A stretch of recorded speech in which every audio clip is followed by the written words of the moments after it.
Their warning and a powerful new message from one father worried he may have to say goodbye to his grown son.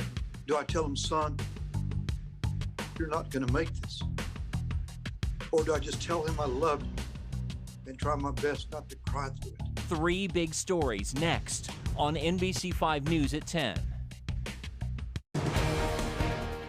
A Garland police officer is asking for prayers, saying his family needs a miracle as his 27-year-old son fights COVID-19. He believes it was a feeling of invincibility that kept his son from getting vaccinated. And tonight, he is urging others not to make that same mistake. Here's Allie Spilliards.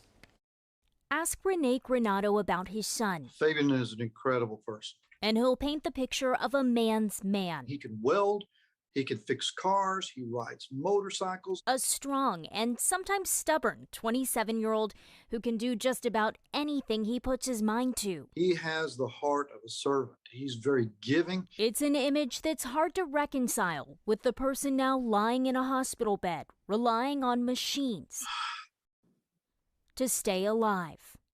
It's heart-wrenching. It's been 2 weeks since Granado flew from Garland to sit by Fabian's bedside in Florida, where he's in trade school.